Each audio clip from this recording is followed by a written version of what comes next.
ये जो पॉइंट है, मैं एक एग्जांपल के थ्रू इसको समझाने की कोशिश करता हूँ। जैसे मैं बच्ची का बुक देख रहा था जो बेसिकली फोर्थ क्लास में है, तो उसमें बता रहे थे कैलेंडर्स कितने तरह के होते हैं, ग्रेगोरियन और साका कैलेंडर।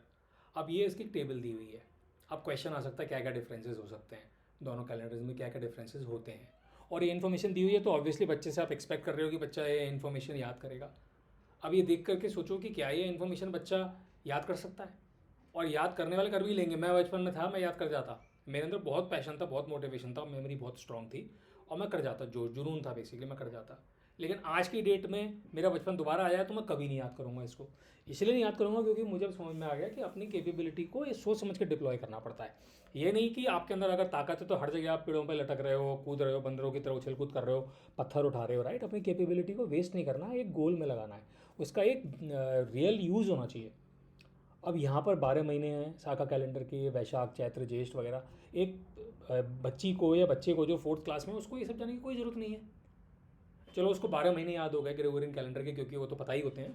अब ये 4 सीज़न है और ये 6 सीज़न है, वसंत और ये सब, ये याद करने की कोई ज़रूरत नहीं है। इसमें इंपॉर्टेंट चीज़ों से पता होनी चाहिए। ये दो कैलेंडर्स में उसे इंपॉर्टेंट, जैसे कि इंपॉर्टेंट मेरी डॉट्स क्या हैं इसमें। ग्रेगोरियन में एक डॉट है कि ये सन के मूवमेंट पे बेस्ड है। साका कैलेंडर जो इंडियन कैलेंडर है उसमें है कि ये मून और सन दोनों पे बेस्ड है। अब इंटरेस्टिंग बनाने के लिए इसको थोड़ा समझा सकते थे कि ये कौन सा कैलेंडर बेटर है। हमारा कैलेंडर ज़्यादा कॉम्प्लिकेटेड है क्या, मून पे क्यों बेस किया है, क्या ज़रूरत है मून पे बेस करने की, या सन काफ़ी है। ये स्टोरी कोई ना कोई रीज़न रहा होगा। तो ये स्टोरी अगर लेकर के आते तो बच्चों को मज़ा आता, रियलिस्टिक लगता है कि भैया मून से शायद एक्यूरेसी बढ़ती है। पता नहीं बढ़ती है कि नहीं बढ़ती है, बट ऐसे इंटरेस्ट आना चाहिए था। अब ये बता दिया कि ग्रेगोरियन 1582 में चालू हुआ और सागा कैलेंडर 1957 में चालू हुआ। ये टोटली यूजलेस फैक्ट है। अननेसेसरी क्यों इस फैक्ट को। और जीके में ये फैक्ट पूछा जाएगा। मैं बहुत उस्ताद था जीके में, मेरी बहुत स्ट्रॉन्ग मेमोरी थी, लेकिन अब मुझे तब मुझे फिलॉसफी नहीं थी लाइफ की। जो फिलॉसफी ओशो के पास थी बचपन से, मेरे पास वो फिलॉसफी नहीं थी कि भैया यूज़ क्या है इसका।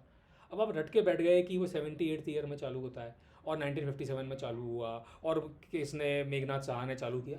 टोटली बकवास। It is got no realistic value. ये 12 महीने रटवा दिए, कोई रियलिस्टिक वैल्यू नहीं है अभी इस एज में। हो सकता है बाद में बच्चे के लिए काम आ जाए ये हिंदी वाले कैलेंडर्स। 6 सीज़न रटवा दी कोई। इसमें जो अगली इंपॉर्टेंट डॉट है, पहली इंपॉर्टेंट डॉट तो वही है कि इंडिया वाला मून सन पे बेस्ड है। दूसरी इंपॉर्टेंट डॉट है कि हमारे 6 सीज़न होते हैं, विदेशों में 4 सीज़न होते हैं। और वो क्यों होते हैं, क्योंकि वो इंडिया का वेदर पैटर्न अलग है। तो उसको आपने समझा दिया कि भैया एक साइंटिफिक बेसिस है कैलेंडर बनाने का, और इंडिया वाला कैलेंडर क्यों अलग है। और फिर ये भी समझाना पड़ेगा आपको कि भैया अगर इंडिया वाला अलग है तो क्या वो अच्छा है, और क्या वो अच्छा है तो फिर उसको यूज़ क्यों नहीं कर रहे।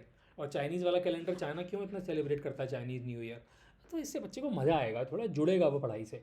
वरना बच्चा तो बिल्कुल, एक्चुअली जितना इंटेलिजेंट बच्चा है, जितना क्रिटिकल थिंकिंग वाला बच्चा है, उतना ही वो पढ़ाई से छूट जाएगा। और जितना ही डोसाइल ओबीडियंट बच्चा है या जुनूनी बच्चा है, मैं ओबीडियंट नहीं था लेकिन मैं जुनूनी था, मतलब मिसप्लेस्ड जुनून, कहीं भी लग गया जुनून, बस कहीं भी लगे पड़े हैं, वैसा बच्चा पढ़ जाएगा इसको। तो it's no use at all.